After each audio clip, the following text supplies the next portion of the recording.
Obrigado a você por me convidar, montar, criar esse espaço. Muito obrigado por todo mundo que veio. Obrigado aqui também a nossa profissional de Libras. Vou fazer essa palestra. Bom, eu quis preparar uma palestra sobre futebol porque o destino quis que eu trabalhasse muito com futebol no ano passado. E isso é muito positivo para mim, porque eu amo muito futebol. Quero começar só me apresentando. Meu nome é Álvaro, eu sou carioca, eu estou morando em Barcelona há 7 anos. Eu sou fundador da Nike Falcon, que é a minha empresa com meu sócio, o Felipe Carolina, que aí aparece na última vez que a gente se viu, em 2019. Ele mora na Austrália, eu moro na Espanha e a gente trabalha juntos há 6 anos já. Tá bom? E eu tenho quase certeza que ele existe. A gente nunca se vê, mas. Essas são algumas das fontes que a gente fez e está fazendo. Não vou falar delas, vou falar de outras coisas. Eu também sou diretor de tipografia do estúdio Massava.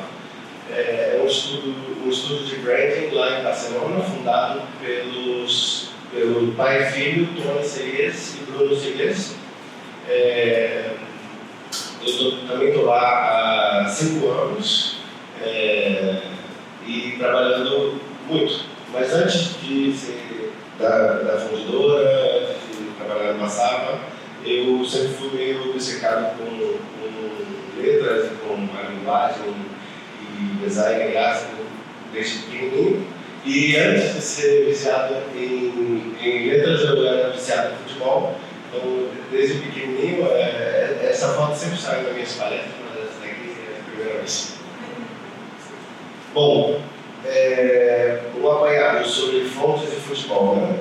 Para a gente contextualizar um pouco, aproveitei para pesquisar um pouco mais a fundo, para trazer esse conhecimento para vocês.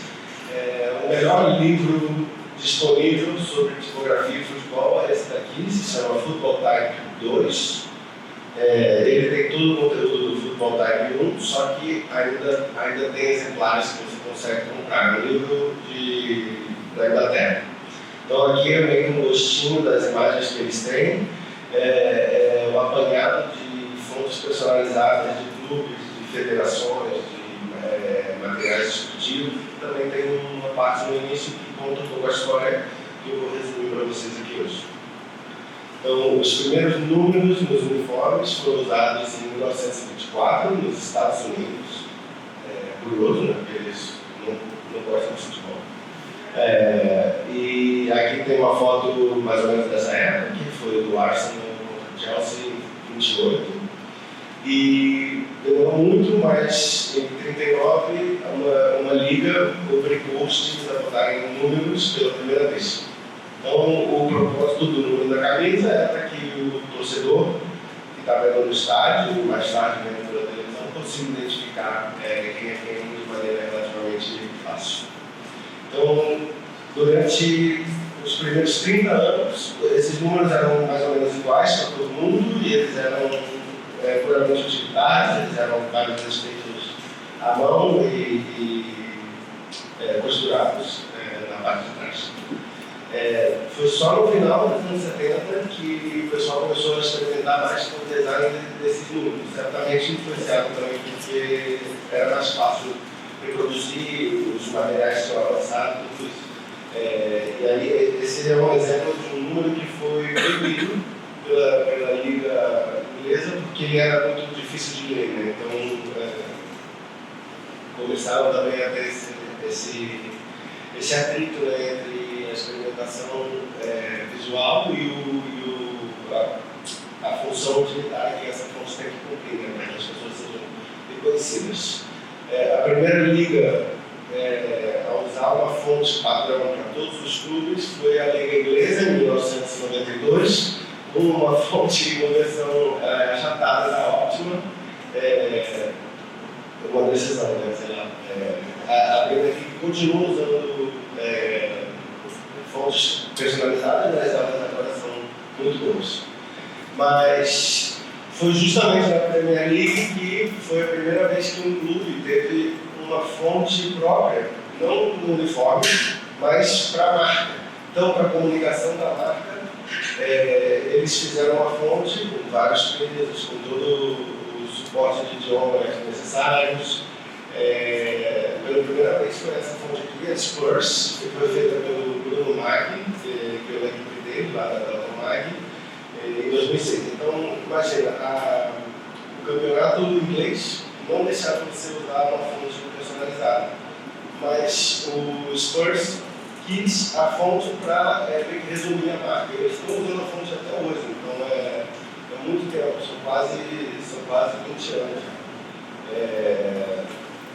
E eles obviamente podem usar a fonte em outros compromissos que não sejam no campeonato inglês, né? Então se eles estão jogando campeonatos europeus ou campeonatos internacionais. Aqui mais imagens disso.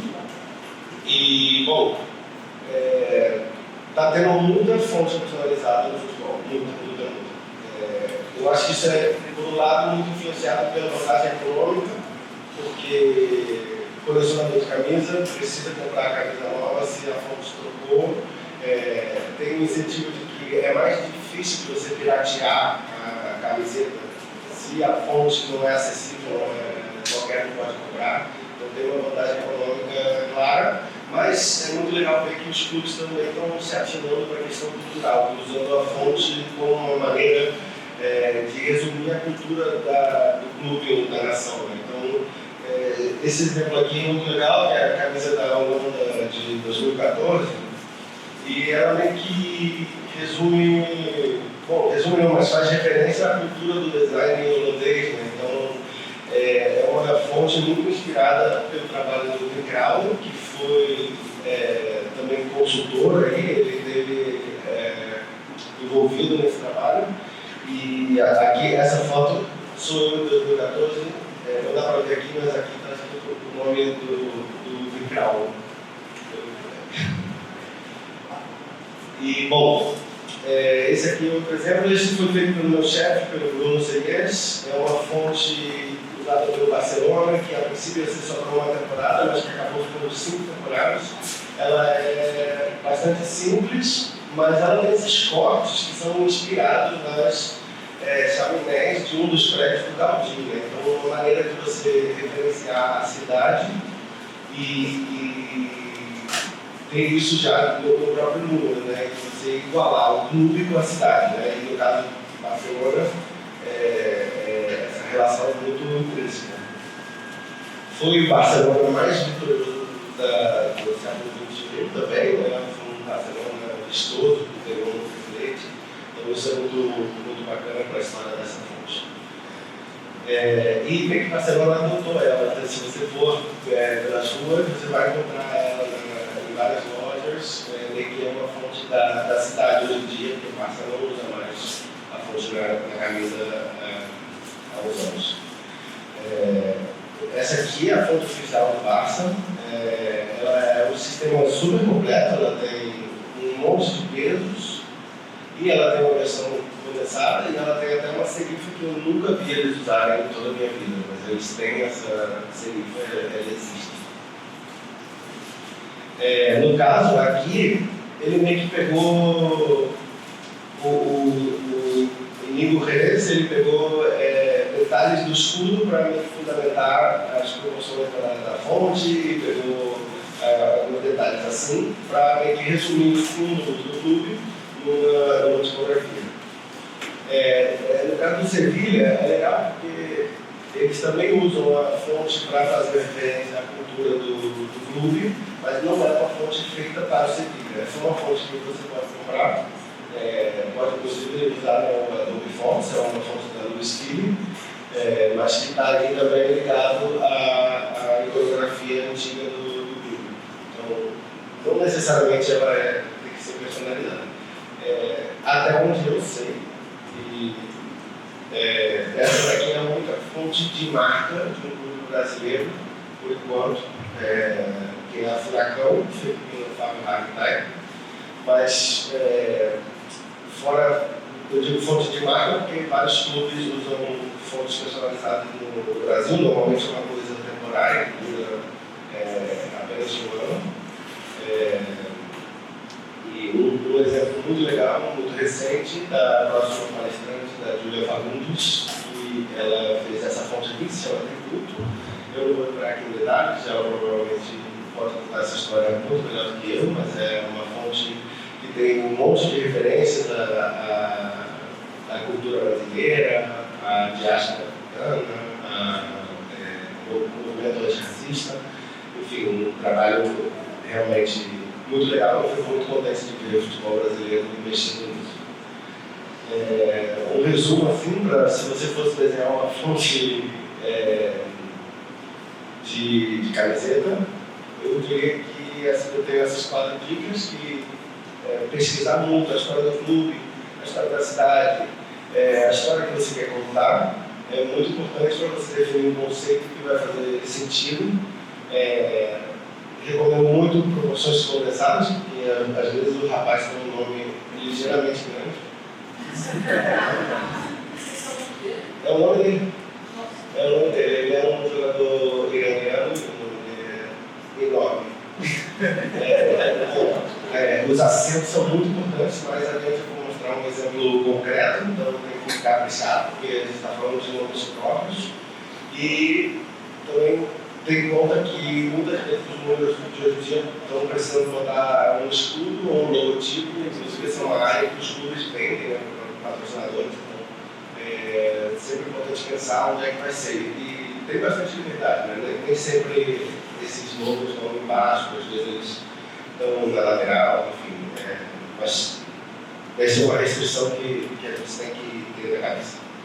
Então, eu tenho uma fonte com tema de futebol, ela é baseada nos letreiros do estádio Pacaembu, que é em São Paulo. Eu não vou falar dela hoje, mas ela está sendo lançada hoje, dia 24, da Blau, que é a patrocinadora aqui do evento, e ela está com 70% de desconto apenas até hoje, com o código Pacaembu, em blau.design/fontes/Pacaembu.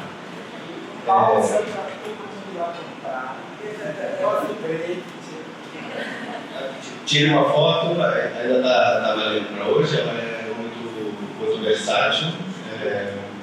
Enfim, vamos seguindo, que só tem 1 minuto. Eu pulei um projeto que há 2 anos atrás eu fui convidado pelo Leomar Augusto, que é um grande diretor de arte carioca, que rodou o mundo, que tem uma experiência linda, que é ter feito uma fonte que ganhou a Copa do Mundo. O Leomar é campeão do mundo, e ele me convidou para trabalhar com ele na série do Romário. A série do Romário que se chama O Cara, na série da HBO Max. Minha série é só aqui na Max. Aí, a gente tem o privilégio de ter esses motions incríveis feitos pelo pessoal da Tom Beats, que é a agência que fez toda a identidade visual da série, que é lá de São Paulo. E a gente fez essa fonte que se chama R11, e ela é uma fonte muito expressiva, a cara do Leomar. E ela tem 3 estilos: o estilo sólido, o estilo com 2 linhas, o estilo com 4 linhas. E esses estilos são idênticos, então você consegue sobrepor eles para gerar outros efeitos. Foi um desafio assim, técnico completar esse conjunto de caracteres. E aqui dá para ver todos os caracteres que ela tem, não são muitos, mas são suficientes para o que eles precisavam. Esse é um projeto bem legal. Eu ainda não consegui ver a série, porque ela não está passando por lá na Europa, mas eu estou muito afim de vê-la e recomendo que vocês façam isso. Aqui é meio que um compilado de usos reais, né, durante a série. Basicamente, eles botam lá o nome das pessoas, mas eles também têm usos assim, que ela é protagonista, né? Ela aparece grandona assim no meio da tela. Então, isso é muito legal, que ela tem esse destaque, ela tem uma carinha vinda, que lembra a gente da época que o Romário jogava futebol.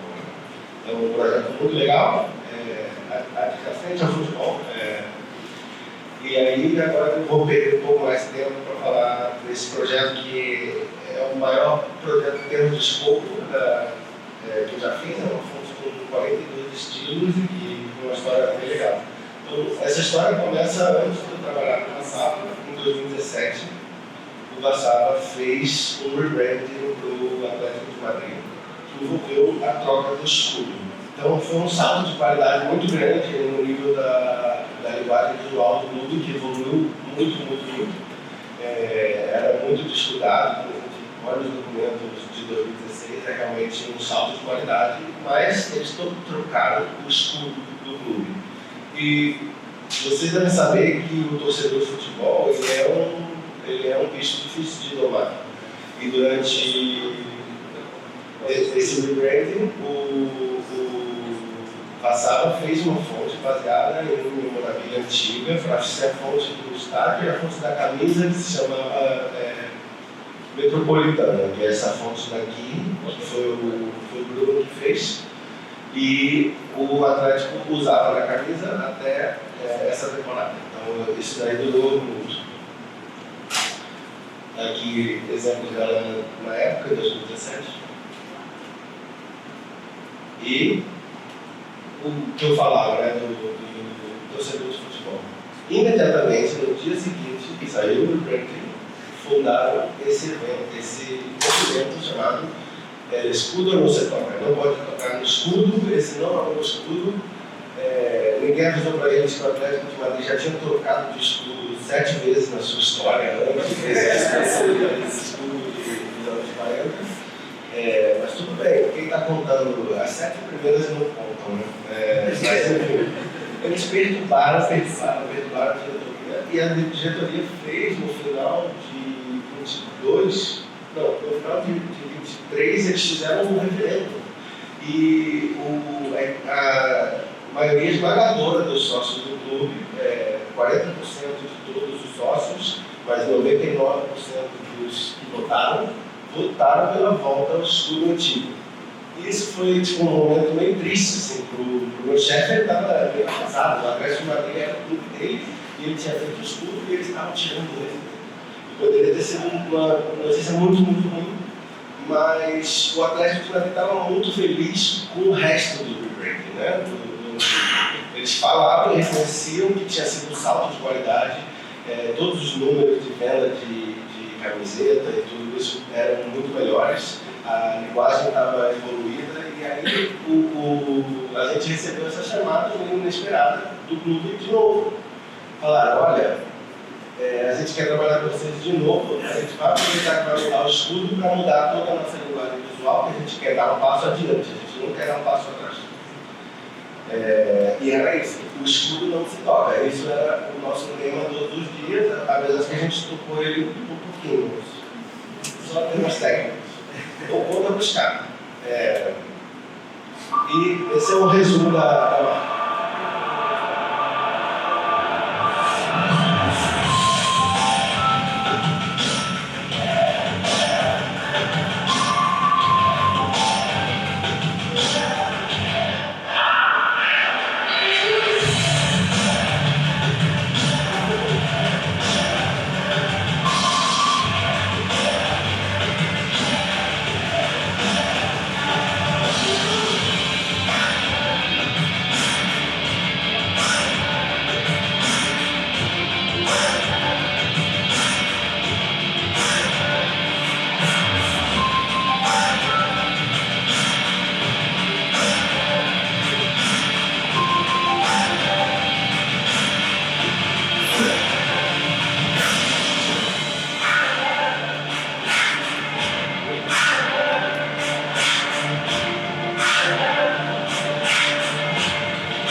marca, daria outra palestra inteira para a gente falar dos arquétipos, da narrativa e de todos os detalhes. Eu só vou falar da fonte, que já é bastante. Então, todo o processo começa com um rascunho de pesquisa, né, como eu falei. Eu adoro coisas velhas e eu passei muito tempo procurando coisas velhas no Atlético de Madrid. Eles têm um acervo lá, mas eu também chafurdei de web para encontrar coisas ali da sua história. Esse foi o primeiro rascunho que a gente fez, que a gente estava querendo trabalhar essa ideia das listras, mas esse não era um caminho muito promissor, porque ele precisava de uma fonte para a marca, né, que fosse mega legível.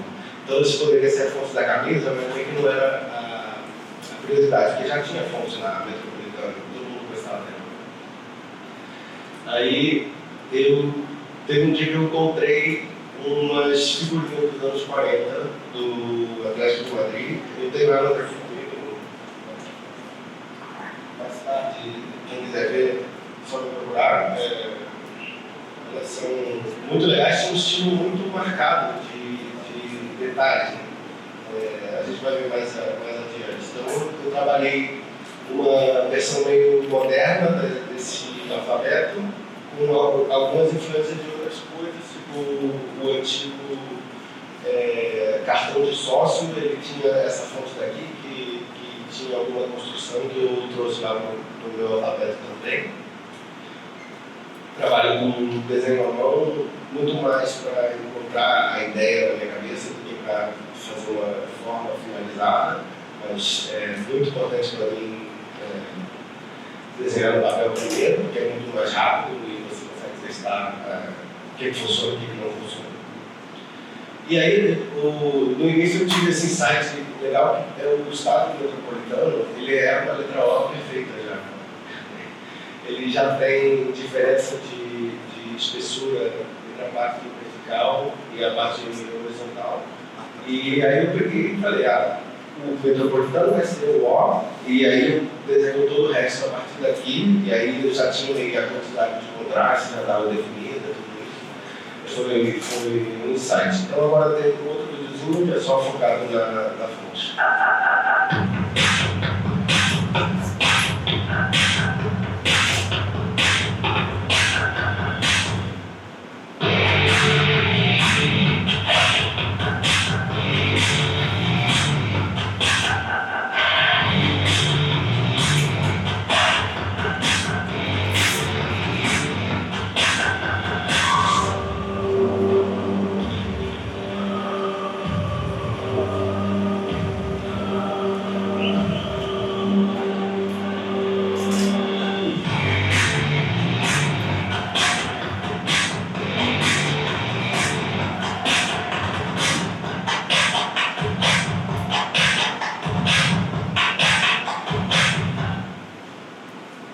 Essa é a Manzanares, essa é a minha filhinha, ela ficou 9 meses de gestação, ela tem 42 estilos, ela tem 3 larguras, 7 pesos e itálicos. Eu acho que é isso.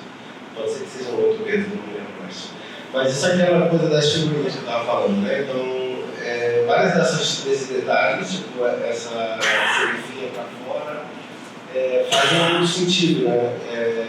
De colocar. Só que na nossa interpretação, elas são muito mais pontudas do que apauladas, né? Que elas eram retângulos assim, verticais. Mas a gente colocou o ângulo, que é uma coisa que vem do próprio escuro, né? Então, e a gente colocou coisas como esse G aqui virado para fora, que é uma coisa super esquisita, tem muito trabalho porque que é muito especial, mas que é legal, dá um ponto. Né? Muitas vezes uma fonte personalizada não precisa ser toda muito doida, mas ela precisa ter uma coisa assim memorável. Eu acho que no caso da Manzanares, esse G virado para fora. Então é uma fonte com muitas larguras, porque a gente precisava que ela funcionasse em todos os contextos, né? A coisa que o Ricardo falava ontem, que você tem um guarda-roupa para cada ocasião. A Manzanares também serve, ela pode ser muito agressiva quando você está falando no mundo esportivo, e ela pode ser bem mais calma, tranquila quando você está falando no mundo social. E o Atlético de Madrid precisava se comunicar nesses dois mundos. Então, esses são todos os estilos, tem as itálicas também, mas tudo bem. Aqui, um pouco como está sendo usado na camiseta. E eles mandaram uma para mim. E eles erraram o assento. O assento está todo girado.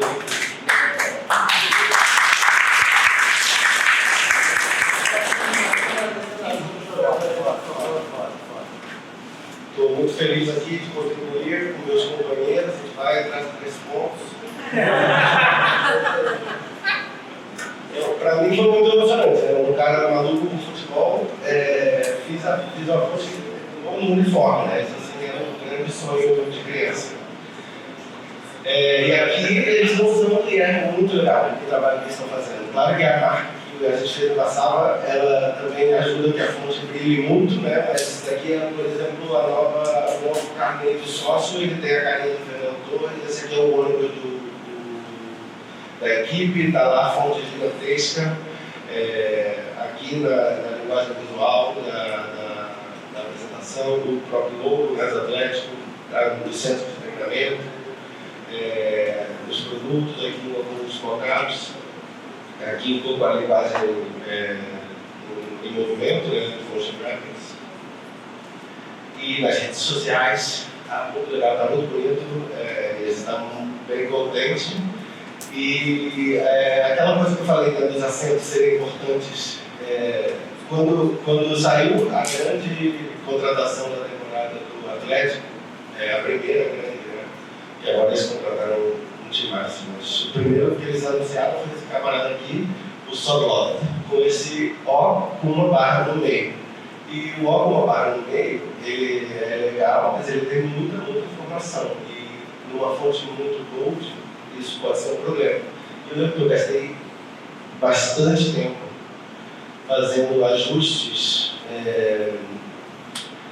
para garantir que nos pesos mais pesados essa barra ficasse mais fina do que ela ficaria se ela simplesmente estivesse sempre no mesmo peso. Não dá para ver muito bem aqui, mas a versão ajustada ela é uma linha que, enfim.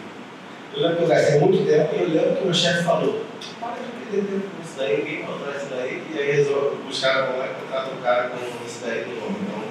Então, se é para fazer, tem que fazer direito. Então, e aí isso é muito legal, mas eles erraram o acento, eles estão errando tudo. Aqui eles misturaram o número da Manzanares com o 3 da fonte da Liga Espanhola. Aqui é a mesma coisa, todos os acentos estão errados. Esse daqui é um jogador realmente, ninguém está de cabeça para baixo, mas tem coisas assim mais divertidas, mas é legal. E aqui ela está sendo usada no centro de treinamento, e aqui vocês devem ter reparado que tem 2 fontes. E aí outra coisa que, quando ninguém estava olhando, eu peguei a metropolitana antiga e eu aumentei ela sem ninguém me pedir.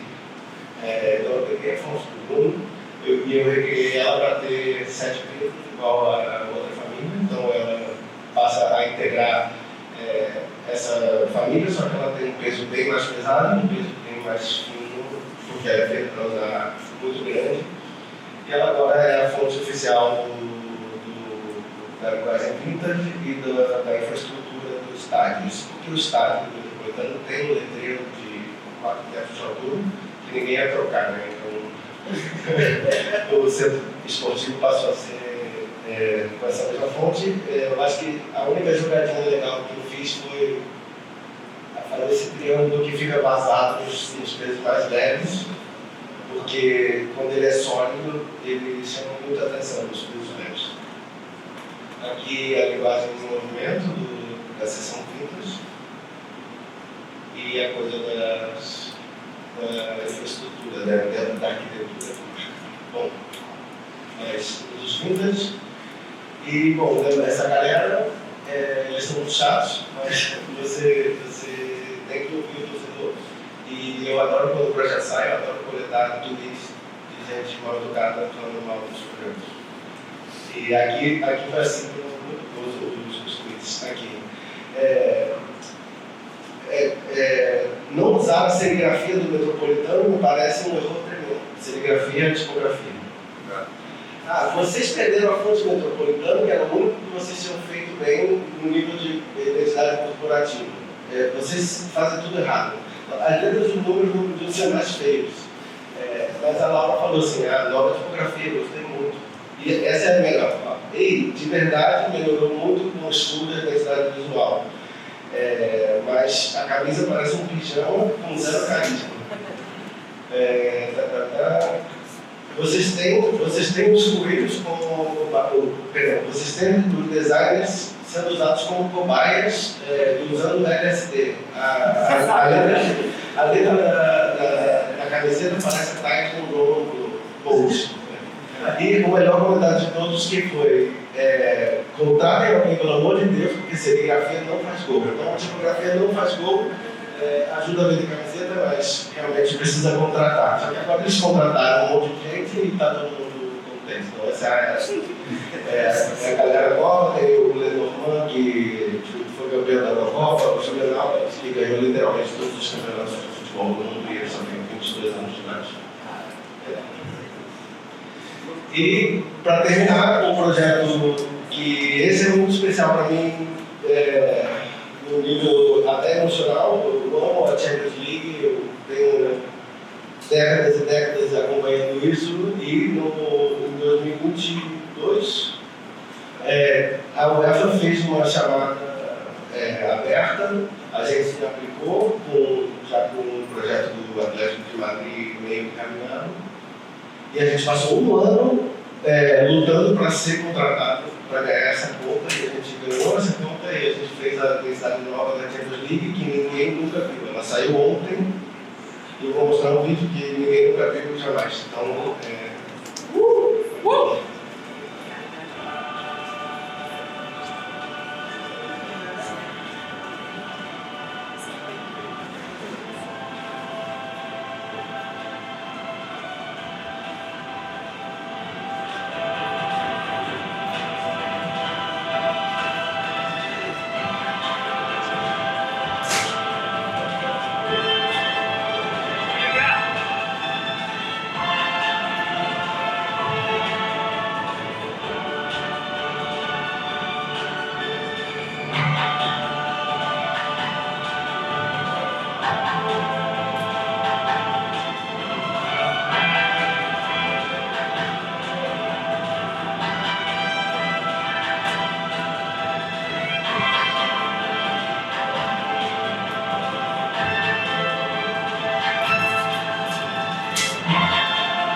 o conceito que a gente usou para ganhar essa conta era o chute de luz.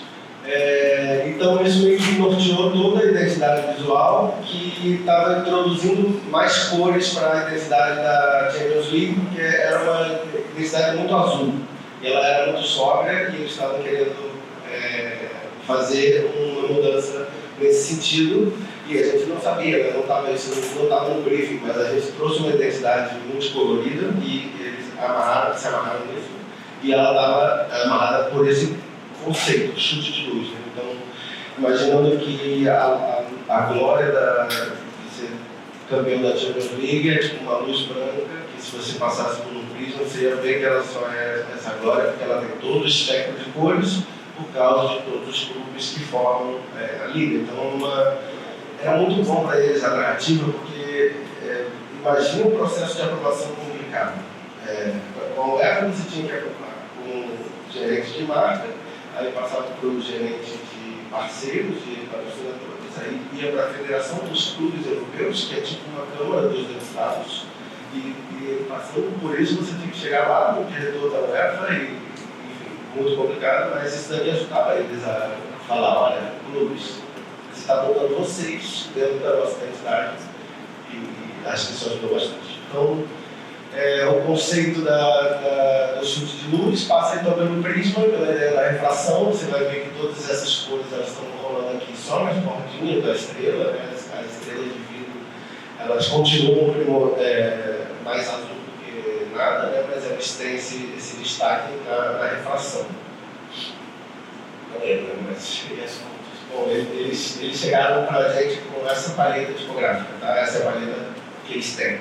Eles tinham uma fonte chamada Champions, e eles usavam a mesma Champions para ser fonte de títulos quando eles davam em light e com mais tracking era a fonte de títulos. E eles tinham uma fonte mais expressiva para redes sociais e eles tinham uma fonte de pincel. E o cliente falou para a gente: eu odeio a fonte de pincel. Era mais ou menos assim a matriz que a gente fez entre high-end, normal, expressiva e neutra. Você tinha uma coisa mega expressiva, mas que não era nada high-end. E o cliente odiava a fonte de pincel e ele queria muito que a gente resolvesse a vida dele com a fonte de pincel. Aí o que eu fiz? Né? Fui trabalhar com a fonte de... essa daqui como eles estavam usando, eles usaram só no primeiro ano praticamente. Eu lembro que eu mostrei isso para o cliente e ele falou: eu fico muito feliz de saber que a gente pode usar depois do primeiro ano. Aí beleza, o cara que trabalha na fonte do pincel, vamos trabalhar numa fonte de pincel, né? Só que não. Esse é um slide que eu usei uma apresentação para o cliente, porque a gente falei assim: não, a gente não vai falar disso, a gente tem que trabalhar na fonte de título, sua fonte de título precisa mudar. Porque a gente identificou esse buracão aqui na matriz deles e a gente queria uma coisa que fosse muito high-end, mas que fosse um pouco mais expressiva, e foi aí que a gente criou essa fonte daqui, baseada um pouco na Wordmark da Champions League. A gente fez uma fonte serifada monumental, pensando: olha, a serifa monumental é a coisa mais europeia da história, ela é linda para fazer uma fonte com todos os pesos da Champions e ainda mais pesos, porque ela é de título. E ela vai ser muito legal e ela está sendo aqui usada junto com a Champions. Então é um conceito muito redondo, eu fiquei muito contente com o resultado também, é uma fonte super bonita. Aqui ela vai um pouco mais de detalhes. E o tipo, a justificativa era ótima, né? Tipo assim, olha, no atual você está usando o serifa mas não está usando no título, você tem uma coisa que é meio com contraste, meio sem contraste, para se diferenciar da Europa League, que eles têm tudo sem contraste, vocês podiam fazer tudo com contraste, que era a minha olha, você bota a fonte de título, e aí vocês vão ser agora a competição que tem fontes com contraste. Mas não teve jeito, ficou lindo, mas não teve jeito, eles têm medo de serifa, eles falaram. Mas vai dar para ver na transmissão, os pixels e os caras com muito medo de serifa e a gente lutou bravamente essa batalha, mas a gente acabou perdendo. Então eu tive que trabalhar na fonte do pincel. Só que eu não trabalhei na fonte do pincel, eu peguei a outra fonte, a fonte de display deles, e a gente falou: olha, a melhor coisa que a gente faz é não usar mais a fonte de pincel e a gente vai dar mais ferramentas dentro da sua fonte expressiva, que era essa daqui, feita pela uma agência de Saragossa, que se chama Branding Type. Eu não conhecia, não conheço, não tem site, eu não esqueci até hoje. Enfim, a partir daí, a gente criou uma versão inclinada e uma versão reclinada, para dar aquele poder, aquela energia. E comecei fazendo uma fonte inclinada artificialmente só para testar os ângulos, né? Essa daqui era muito extrema, aí de menos 40 graus a mais 40 graus. Aí a gente fez vários testes dentro dos próprios layouts, né? Para a gente ver se ficava legal ou não. Né? Então, em uma linha, você pode fazer o que você quiser, né? Em termos de inclinação. Então você começa a usar mais de uma linha, aí até 20 graus já parecia um pouco exagerado. Na nossa opinião, a gente ficou com 15 graus, que é uma itálica mais itálica do que o normal, mas não basta você inclinar, a gente tem que ficar refinando todas as curvas, principalmente as curvas, e é um trabalho bem minucioso e é um conjunto de caracteres muito grande, porque é uma competição europeia, então você tem que falar idiomas com latim latim e com russo. Idealmente seria grego também, mas eles não pediram isso. Aí sim eu tive que trabalhar na função. Não teve jeito, só que aí eu fiquei um tempão perguntando o que eu posso fazer que seja tão forte quanto o pincel, mas que tenha ainda mais facilidade, mas que esteja conectado com o conceito. E aí, um dia eu estava num bar, onde a gente testam melhores técnicas, e aí eu vi que dava para eu afetar a tipografia com o vidro, né, fazer uma refração. E aí eu falei, vou fazer um efeito de refração na fonte. Aí, essa coisa da refração aqui aconteceu com o logo, né, eu queria fazer isso na própria fonte. Então, procurei muitas referências. É até legal porque passaram muito vários projetos com essa linguagem que me deu a sensação de que a gente tinha acertado o site, cara. E não é uma ideia nova, né? Essa aqui é uma fonte refratada de 1854. Eu achei muito legal quando eu achei que ninguém caiu para trás. A gente testou como distorcer ela com filtros em motion, com filtros do Photoshop, tipo, a gente vai fazer motion, e aí a gente olha, e a gente desenha e tal. E aí, enfim, tudo isso é um pouco complicado, a gente testa o filtro do Photoshop, mas eu achei essa referência aqui, a Surface, e eu meio que olhei só para o N, e aí do N eu consegui derivar uma fórmula, que era, se você cortar 60% da letra de um lado e do outro, e você andar com essas peças para que elas fiquem tangentes, se você cortar 10% de um lado e do outro, você consegue o mesmo efeito dali. Isso é uma fórmula matemática, né? Então, eu fiz provas muito rápidas, testes muito rápidos, manuais, e mostrei para eles, olha, a gente poderia incorporar cor nesses detalhes aqui, e a gente poderia, inclusive, incorporar as cores do patrocinador. Aí, o cara me amou, porque tinha um produto novo para vender com os patrocinadores. Aí foi uma coisa mais assim, né? Aprovaram uma ideia legal. E aí depois a gente pôde fazer esse negócio aí. E aí a gente teve que fazer uma ferramenta. Não foi o que fiz, foi o Ricardo Garcia. E a ferramenta, você coloca lá.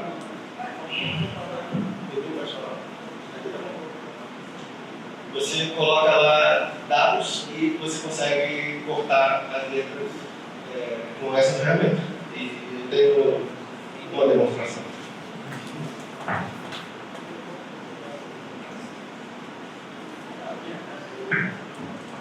Aqui eu tenho a minha letra, tá? E eu vou selecionar ela, abrir a minha ferramentinha, vou colocar os parâmetros, 60 para o corte, 10% para os efeitos laterais, e aqui eu preciso qual é a distância do efeito lateral para a letra cortada. Então, aberto o botão, fica assim. Então, isso permitia que eu ficasse editando e testando os parâmetros de letra por letra, porque eu podia evitar coisas feias. Aqui o I ficou cortado duplamente, né? Então apliquei o filtro duas vezes. Então isso permitiu que eu experimentasse, né? Se fosse feito à mão, eu nunca teria a capacidade de experimentar, porque nem sempre estava certo, né? Aqui, por exemplo, o I ficava muito grosso e o O ficava com essa coisa assim, que é um problema de legibilidade. E todos esses problemas aconteciam nessas letras, são letras fáceis, mas que elas me custaram bastante trabalho, né? Porque, beleza, você ajusta, só que se as letras têm feito do lado, o espaçamento fica muito ruim. Então, eu tive a ideia de fazer 4 versões de cada letra, né? Só é latim e cirílico, faz 4 de cada letra. Mas aí isso permitia que a gente tivesse uma letra para o início da palavra, uma para o meio da palavra, uma para o final. Então, o efeito meio que era aplicado na palavra, não na letra. E isso dá uma legibilidade muito melhor. Aqui, o exemplo, né? Você tem o A isolado, o A no meio e o A no final e no início da palavra. Só que lá nas letras de problema, se você tira os efeitos laterais, você fica com nada, você fica com letras normais. E aí várias palavras que eram importantes para eles, tipo qualificatórias, ou atlético, ou ficavam sendo feitos no meio. Então tinha que pensar uma solução, aí assim, vou botar um efeito lá dentro, né? Só que ficava um pouco feio, assim, tinha uma vaga de erro de impressão. Né? Então, tipo, esses parecem retratados e esses parecem que foi um problema na impressora. E aí, a solução que eles teve foi de fazer ele inclinadinho e colocar um intervalo. Né? Esse slide eu botei lá para justificar para o cliente por que a gente tinha botado esse intervalo aqui. Porque a gente não queria que parecesse que era um quebrado de letra. Aí, essa é a versão quebrado de letra e essa daqui é a versão um pouco mais limpa. E aí funcionava super bem em uma cor, só que como tinha vendido o peixe do patrocinador, eu descobri que se você começa a botar efeitos coloridinhos, aí você tem problema. Então a gente tem que fazer outra versão, a versão da PowerPoint, em que todas as letras tinham um efeito em todos os lados. Porque aí a coisa do espaçamento ela é diluída, porque você está juntando só as letras para você não está juntando partes coloridas. E aí, isso aqui foi um pouco demonstrando, né, o que acontece quando tem um efeito em todas as letras e como é que fica se só tem um efeito das letras do início e do final.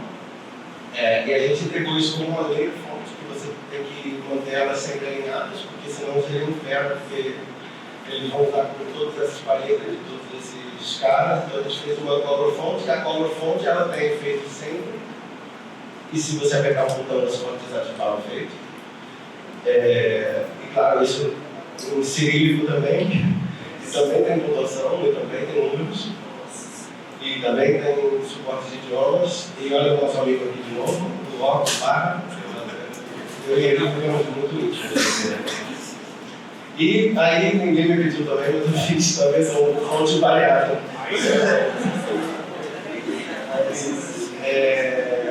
Aí foi um pouco para empurrar esse projeto até o limite. Aí é muito louco, entendeu? Tipo, como é que uma vaga desse tamanho deixou fazer uma coisa tão doida assim? Aí aqui alguns exemplos que eu tenho aqui muito rápido, porque eu já gastando tempo. Isso aí, como eles estão começando a mudar, a identidade ainda está fazendo rollouts, então tudo isso é muito novo. Várias dessas peças são especulativas, né, são feitas pela gente. Teve muito desenho à mão, depois que eu cortava as coisas na ferramenta para corrigir todo tipo de problemas que aconteciam. Tudo com as letras diagonais. Aí aqui é um exemplo em motion, e acho que isso é tudo. Obrigado.